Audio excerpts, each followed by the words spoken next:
Je pense que ce que les sorcières ont pu apporter ces dernières années, c'est, je crois, quand même une nouvelle forme de spiritualité.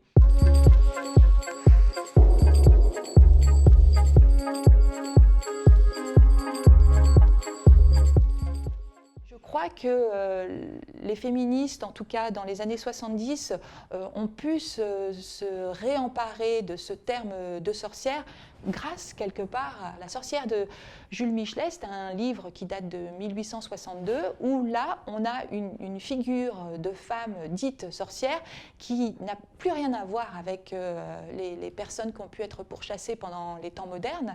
Et là on est face à une femme qui est rebelle, indépendante, qui a une puissance intérieure et qui fait aussi un pacte avec le diable et qui du coup devient une figure crainte et de pouvoir. Cette invention de Jules Michelet qui a été de complètement transformer cette image de la sorcière pour la rendre positive, pour la rendre belle aussi, parce que jusqu'à présent on avait tendance à considérer que les sorcières étaient des vieilles femmes horribles, ridées, enfin, toute l'imagerie que l'on connaît qui est associée aux sorcières. Et on la retrouve très présente dans l'espace public et politique, je dirais depuis les années 2010. Notamment en septembre 2017, on a vu battre le pavé de nouvelles sorcières qui faisaient partie de groupes qu'on a appelés les witch blocks, habillées en noir, avec ce grand chapeau pointu, qui était aussi... Alors le fait d'être voilée, habillée en noir, c'était aussi pour être anonyme et pour pouvoir comme ça défiler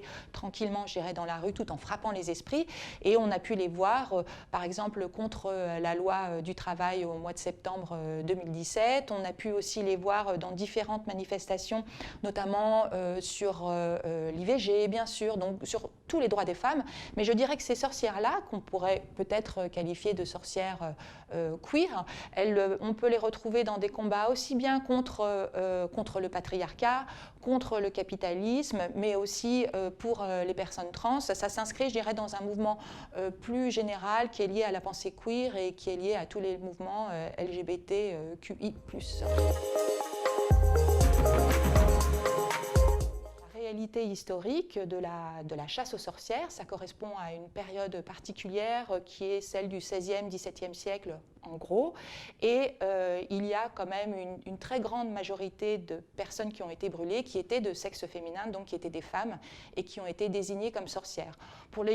Si on veut considérer les chiffres, on a 81% de femmes environ qui ont été brûlées pour 20% d'hommes. De manière générale, on leur reprochait de pratiquer la magie, et l'Église ne pouvait pas supporter d'avoir des sortes d'adversaires comme ça dans les campagnes. On pouvait aussi tout à fait être accusé d'être sorcière pour des raisons, je dirais, très prosaïques et assez minables.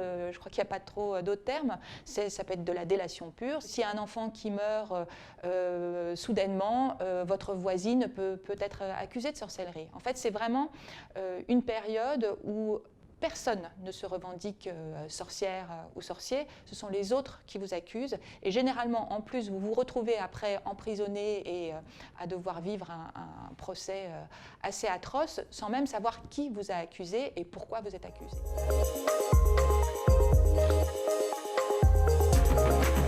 Ce qui est évident, c'est que les sorcières dont on parle aujourd'hui, ce sont des sorcières qui sont surtout politiques, militantes, féministes. Mais il ne faut pas oublier qu'aussi, la sorcière, ça peut être aussi la guérisseuse, la rebouteuse, la penseur de sorts, ça peut être aussi la coupeuse de feu. Enfin, ce sont d'autres termes que l'on croise aujourd'hui et qui ont toujours existé. Je ne suis pas sûre qu'elles se sentent très proches des sorcières queer ou féministes qui défilent dans la rue.